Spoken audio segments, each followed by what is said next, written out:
Busy day for this guy yesterday. It's a busy day every day. Who am I kidding? From the NFL Media Group, my buddy Tom Pelissero back on the program. How are you, Tom?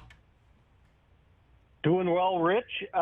First up, always got to say hi to my boys in the studio. Hey, Tommy B. Oh, my God. And secondly, Such a crowd pleaser. On behalf of all of us, Rich, I just want to congratulate you on winning the preseason. Fantastic, Tom. Where do I raise the banner for that? Where do I raise the banner? Right next to the offseason one. Okay. At Rex Ryan home. Does that mean, do I need to go get a snack now? Is that what you're saying? Got to get a snack? Well done, Tom. Well done, Tom. Well, what an entry. What an entrance from Tom Pelissero. Coming off the top rope. All right, so walk me through the Dalvin Cook timeline that finally popped for him and the Jets.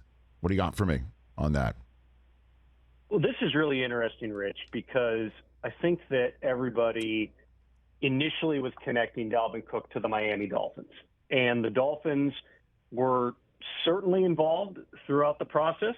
They would have gladly added Dalvin Cook to their team.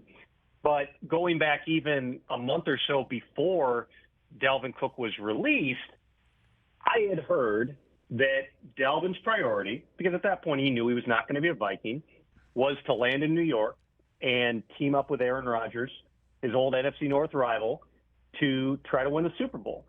Nothing ended up progressing in the spring in terms of a trade, so Dalvin ends up getting released. The Broncos were involved. The Patriots made a run at Dalvin Cook. And again, the Dolphins were involved throughout the process. But what Dalvin wanted was that opportunity to team up with Rodgers. The Jets stepped up. You know, you can go back to when I filled in hosting for you a couple months back, and everybody was speculating, is Dalvin Cook going to get any money? I said, this is going to be, a significant deal. Now, it's still the running back market. It's challenging out there.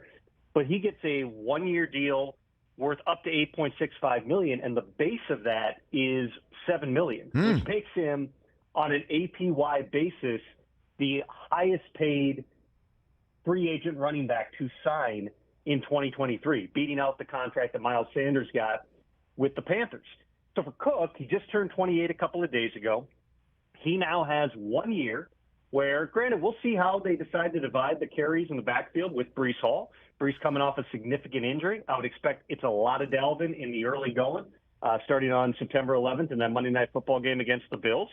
But he's got the opportunity here to go out there, not put 400 carries on his body, but maybe, 250 to 300, get back out to the market in March, show that his surgically repaired shoulder is 100%, and that makes him that much more difficult because he doesn't have to shy away from contact. He doesn't have to fall a certain way anymore. He's got the opportunity in what you would certainly hope if you're a running back is a better market come March to get one more big bite at the apple. So there's a lot out there in front of Dalvin Cook. And then walk me through the Zeke and Patriots timeline here. So Ezekiel Elliott came in for a visit. I want to say it was within a week or two after the Patriots had made an offer to Dalvin. And with Zeke, what I was told was he had the initial meeting, he had the visit, everything went well. But at that point, the Patriots weren't in the money ballpark that he wanted to be in. Well, things ramped up yesterday, and they end up giving him a one-year deal up to $6 million. The base on that is $4 million, which was more than the Cowboys were going to do to bring him back to Dallas. And as one high-ranking Cowboys official texted me last night, Zeke fits the Patriots' play style because it's all about being physical. It's downhill. You look at Ramondre Stevenson, who is still, let's be clear, he's the number one back in New England, but hasn't always been the greatest in short yardage and goal line. That's kind of what Zeke does best. Zeke's also a really good pass protector, so you can play him across all downs. Zeke didn't have a ton of other offers, certainly not in this money ballpark. Anybody would have signed him at a certain level, but he sat out there, and let's be honest, Rich, you get to August, there's not a lot of money in the marketplace, generally speaking, so at least Zeke gets some upside here. His base is higher than I think a lot of people thought it was going to be. And just like Dalvin, again, in a really, really tough market, you have to say that Zeke made out okay here. What happened yesterday? And I understand we also view things in terms of when we find out about it. I'm sure these tracks were running at the same time for a long time. But why did these two major signings pop between two rivals on the same day like that? Tom? It really wasn't related, Rich, even though it kind of looks like it was. With Zeke, again, it was all about just them getting to a certain level with the money. With veteran backs especially, veteran players in general, once you get past that first preseason game, a lot of times is when things get moving. With Dalvin, I quite honestly was on high alert since a week ago Monday because, they were close. They weren't far off. They were working through some things in terms of the base and the incentives. And then things kind of went quiet because remember the Jets went down to Carolina for a few days because they had one joint practice and then they also had their preseason game. So once they got back in the building, they reconnected on Monday. Everything ramped up really quickly, and they were able to get to a good place. But it wasn't as if they did a ton of work yesterday. They were really close. There were a couple of things that they were still haggling over down the stretch. Those things got, they came to an agreement on it, and Dalvin got what he wanted, which is he's now a member of the Jets. And so which are the teams that lost out, that were in on both of these guys that learned yesterday they were not getting them? Give me that if you don't mind. Well, the Broncos certainly were continuing to poke around. I wouldn't be surprised if they had it back at some point. With Miami, I know that they like, their draft pick, and they like some of the guys they've got on the team, but they don't have a Dalvin Cook style home run hitter. So now the question becomes, there's not really another guy out there in that category. We can talk about some of the other backs who have unresolved situations at this point. Josh Jacobs has not signed his franchise tender with the Raiders. I know there's been communication, but nothing's close to happening on that front. I don't, at this moment, anticipate the Raiders rescinding the tender. I don't anticipate the Raiders trading Josh Jacobs.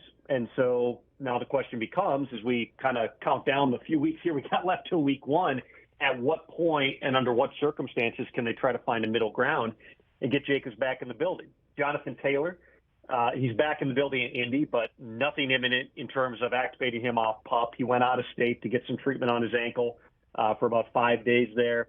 He's still on the PUP list, still not practicing, still wants to be traded or paid. Nothing's really rolling at this point on that front, certainly not on the trade front. And then J.K. Dobbins, who returned to practice a couple days ago with the Ravens, you saw John Harbaugh hugging him, Lamar Jackson high-fiving him. You look back at the numbers down the stretch last season, J.K. Dobbins was as effective as any back in the NFL over the last 5 or 6 games. And he's due, a minimum, not quite the minimum, but a lower number in 2023.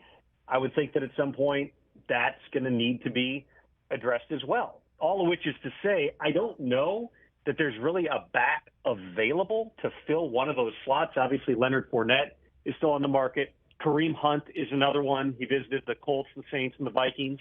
I would think that whether it's one of those teams or somebody else, now that the market's kind of set with Zeke signing, Kareem can look for something in that general neighborhood in terms of a lower base and then some incentives to get him back to a decent number for him. That's really it. So, we've still got a couple of weeks here till the final preseason game. I talked with several GMs yesterday about the fact the whole cadence of the transactional period in August is different this year. Because go back, before COVID in 2020 when all the rules started changing, there was 4 preseason games, there were 3 cut downs, there were no veterans on practice squads, there was a smaller practice squad. Now all that's different. We got 1 cut down this year, and it is 2 weeks from today.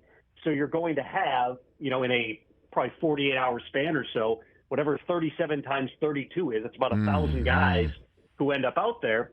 But that also changes the natural progression of a lot of times you'd see those trades get done before the second cut down. Veterans would get released before the second cut down. Now there's 1.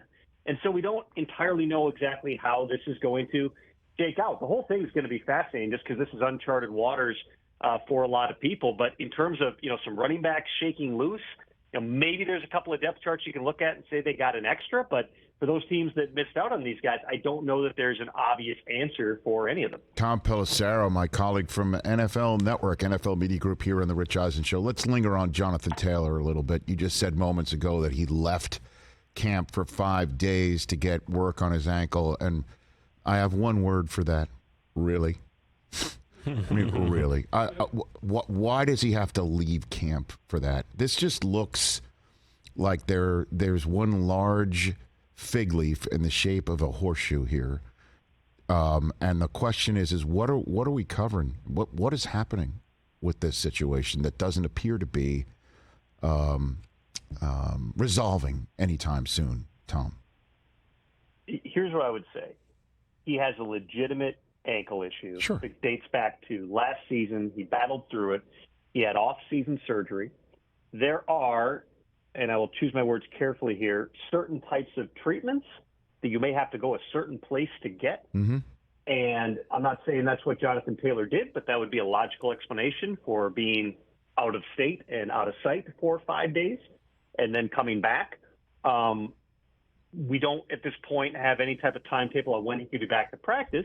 You obviously have to view this through the lens of somebody who wants a top-of-market type of contract, or else he wants to be traded to a team that will give him a top-of-market contract. But let me just jump in. A lot of teams out there right now that want to trade significant capital and give a running back $15 million a year. Well, let me just jump in here then and say, Tom, even if you weren't coming off of an ankle injury. Sure. Let me just jump in here and say, so if he's getting a procedure on his ankle in the middle of training camp before the beginning of a season, that he's got to go somewhere that you can't get it in Colts training camp, how does that help his case to want more money right now or trade to somebody else that's going to give capital and then the contract that he wants?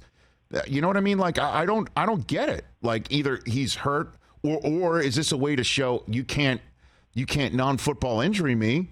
You can't put me on that list and not pay me. You know, if that's what you're attempting to do, I'll show you what a football injury looks like, right? I mean, like, none of this makes sense. Like, why do you have to leave camp? If you do, that means you're hurt. And if you're hurt, how are you asking for more money and to be traded? And if you're not hurt, clearly you want to be traded or you want more money, and then why won't the Colts accommodate him on the money? What's up with that? Why won't they do that, Tom? Well, I would be careful to say procedure because that indicates surgery. Jonathan Taylor did not have treatment. Surgery, I'm sorry. Appreciate that. Treatment. Get something done. Right. Right. So now he's back. Mm-hmm. Jonathan Taylor and the entire Colts team is coming off of a really disappointing season. Right. And one in which he was not 100%. He tried to gut it out. And listen, the Colts love Jonathan Taylor. I don't know, Rich, how much time you've got to spend around him, but he's a very smart guy. He thinks about things in a very intellectual way. Yeah. He was and still can be a central part of what the Colts do, just because he's one of those community pillar types of guys, which is why it's so surprising that things have kind of twisted in a certain direction here. But the running back market is what it is. There's not any running back out there. I mean, Dalvin Cook, who granted is an older player, he's got more carries on his body, but Dalvin Cook's been to 4 straight Pro Bowls and was healthy last year and has run for over 1,000 yards 4 consecutive seasons. He gets into the marketplace on the free agent market and gets, again, a strong deal for this market, but he gets $7 million with upside to 8.6. Any running back, unless your name is Christian McCaffrey and you signed a deal a few years ago, is not going out there and getting $15 million a year. It's just not happening. And so, the whole idea that, well, Jonathan Taylor's a really good player. He is.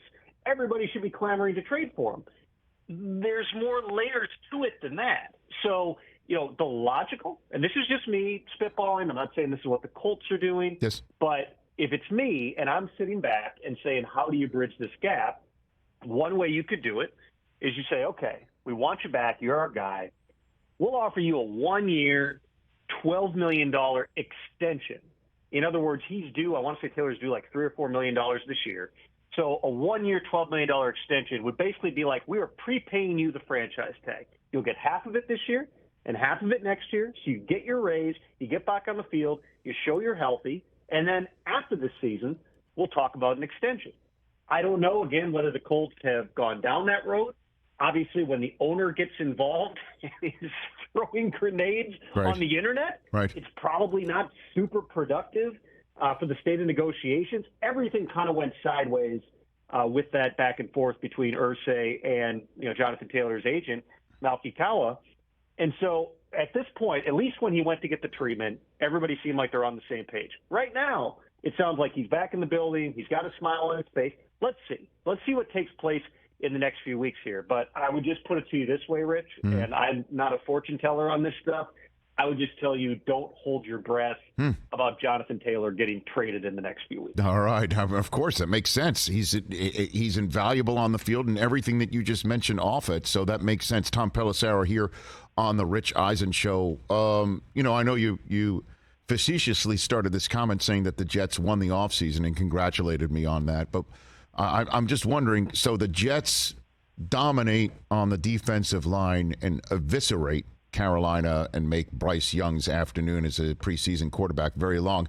And then their week 2 opponent, Dallas, decides to cough up money for Zach Martin, right? So at least they won Zach Martin $8 million, don't you think, Tom? What do you think? Zach suddenly gets the raise that Jerry says this money belongs to essentially Micah Parsons, and now all of a sudden his future Hall of Fame guard is in the fold, happy, right? Tom? And Zach Martin had to rack up, close to $1 million in fines before that deal came together. But that was a common sense solution for everyone. Sure. And I think that sometimes with like a Jonathan Taylor situation, it takes, in this case, everyone taking a step back and just trying to figure out, okay, what is an actual logical way that we can move forward here. And I will say this, not facetiously, Rich, about the Jets. Yes, sir. They have moved boldly throughout this entire offseason. And you go back to last season, they still won games with the mishmash of Zach Wilson and Chris Streveler, and I think Joe Flacco was in there. Oh, yes. Don't forget Mike White. How dare you forget Mike White? Don't you dare forget Mike White. Mike White, now in Miami. They were all somewhere in the back of my head. I mean, I covered him early in the season when I think it was Flacco who led that 2-minute drill to beat the Browns on the Elf game up in Cleveland. But you look what they did throughout the course of the offseason. They really operated like, we think we're not just a quarterback away. Yes, with Aaron Rodgers as quarterback, maybe they get in the playoffs. Maybe they make noise in the playoffs. But how also do we build this entire team to take our shot and start taking it? This is not – I've seen people say it's all in for 2023. I would counter that and saying it's all in for however long Aaron Rodgers is there. And however 2023 goes – unless obviously it's a complete disaster and or Aaron Rodgers walks away after the season, which he's publicly said he's not going to do, they will take a similar type of a shot in 2024. Rodgers gives up $35 million over 2 years, in part because, whatever it is, a wink nod that, hey, we're going to use that money to go and upgrade our team. They deploy some of it to go and get Dalvin Cook. So now you've got lightning in the backfield with Dalvin Cook and Breece Hall. Garrett Wilson, I've talked to coaches during my when I hit 14 teams in 14 days for Inside Training Camp on NFL Network, and you talk to coaches, Garrett Wilson is already being talked about in that like elite top 5 receiver type of category. That's how good he can be. And now instead of, no offense to Chris Streveler, Mike White, Zach Wilson, you've got Aaron Rodgers. Don't forget Flacco. MVP, Don't forget Flacco. Don't forget Flacco. And Flacco. Yeah. And Flacco. By the way, Flacco won a Super Bowl. Flacco's made a lot of money. I know Good that. for Joe Flacco, who's still sitting out there. And God forbid when there's 5 quarterback injuries, he'll be starting somewhere. Hopefully not for your sake for the Jets. But you bring in Alan Lazard, who's just like, he's a really good blocker, and he's also a receiving threat. And defensively, they've really built through the draft, and I would fairly say, I don't think you're going to find a lot of disagreement on this, that if you look at their 6 deep along the defensive line, it might be the best 6 deep group you've got in the entire NFL. I mean, it's bad dudes, and they can roll in waves all the way through their second and their third string. So, and you got, superstars like Sauce Gardner, who's still a really young player. They've got so many dudes on this team. There's no reason that the expectations should not be Super Bowl for the Jets. And in that market, I think that is substantial because there's a lot of people in the league who operate at times. I shouldn't say a lot of people, but there's some people in the league who operate at times with the idea that, hey, we always need to temper the expectations. And the Jets, certainly over the past couple of years, it was fair for them to temper the expectations with a young quarterback and knowing that they didn't have the pieces. Right now, they saw the opportunity with Aaron Rodgers, and now let's build and build and build. And, Rich, I wouldn't be surprised if we're getting into September, October, and as trade stuff pops up, the Jets are involved in that too. They're going to take their shot, man. They're going to make their run at it. It's been a long time since they've been to the playoffs, since they've won playoff games. They are going for it and will continue to go for it as long as Aaron Rodgers is there. which is going to be a hell of a lot of fun to watch, and it'll all debut on national TV come September 11th. Tom Pelissero, with that soliloquy on the Jets and how great they look, if I was a smoker, I'd light a cigarette after that. I'm not going to lie. You know, I mean, Glad I could satisfy you, Rich. My gosh. He had a look of joy on his face, Tom. That All whole right, time. quick hitters before I let you go. Nick Bosa, what's the latest? What do you got for me? They've continued to talk. Mutual goal of getting this thing done before the start of the regular season. His fines are rescindable. There's no reason that he shouldn't be a very, very rich man prior to the start of the season. The question is just, how do they get the numbers potentially above Aaron Donald, which is where Bosa is going to want to be. It's $31+ million per year. It's a huge chunk of change. Bosa is also a difference maker. A lot of reasons to believe they'll find a way to get things done, but his agent's tough, Brian Arolt, and we'll see exactly where those negotiations go. Chris Jones and the Chiefs. What do you got for me there? That's an interesting one. It does not sound, I talked about this on TV the other day, like there's a lot of movement right now, certainly not anything imminent. We get our periodic Chris Jones cryptic social media posts, but other than that, what we do know is he's over $1 million in fines now because he's chosen to hold out rather than holding in. Again, you got this complication where Aaron Donald's making over $31 million per year. All these younger defensive tackles got $22, $23, $24 million, including your guy Quinnen Williams, who I failed to mention in my Jet soliloquy this offseason. If you're Chris Jones, you won a couple of Super Bowls. This is your one last probably really big contract that you're coming up on here. You might want to be closer to Aaron Donald than those other guys. The Chiefs aren't there yet. Again, reasons to believe he'll be back before the start of the regular season, but right now, nothing's at hand. Joe Burrow, contract and calf. What do you have? Same agent as Nick Bosa, so Brian Arolt, a very busy man there. No doubt. The Bengals and Arolt have kept things really quiet on that front. Everything that I've heard about the calf is no reason to believe Joe Burrow is not going to be back prior to the regular season here. Again, he's going to be a very rich man. I would anticipate that this resets the quarterback market again, which has already happened a couple of times this offseason with Jalen Hurts and Justin Herbert. Bengals have a certain contract structure. They've not done a lot of future guarantees. So how do you work through that? Is it, higher cash flow year over year? What sort of a solution can they come up with? Again, a lot of reasons to believe with a mutual goal that they'll find a way to get done before the regular season. But as of now, nothing done yet. All right. And last one, I've got Justin Jefferson joining in about a half an hour. How come we don't hear about a long-term contract for him? He's 3 years in. What's going on there? What do you have for me? He's 3 years in, but if you look back historically at the Vikings' first-round picks, they've all gotten paid after year 4. Okay. Now, Jefferson might be the best receiver in the game, is one of the best players at any position in the game. So I would anticipate that, and I certainly believe that Kwesi Adofo-Mensah and the Vikings would like to get a deal done sooner than later just because that receiver market keeps going up. But it's got to be a deal that makes sense for Justin Jefferson as well. So from everything I understand, nothing is really advanced on that front yet. Certainly could be a conversation as we move toward the season and even into the season. But definitely nothing imminent on the Justin Jefferson front yet. All right, brother. Thanks again. Greatly appreciate your information, and I look forward to doing it on a weekly basis during the NFL season. Every Friday, by the way, Tom Pelissero on this program. I look forward to it. Thank you. Can't wait. You Appreciate bet. it, Rick. That's it. Very Bart Scott way of Tom departing right here on The Rich Eisen Show. Later, Tommy. Catch The Rich Eisen Show every single day on the Roku channel, 12 to 3 Eastern, for free.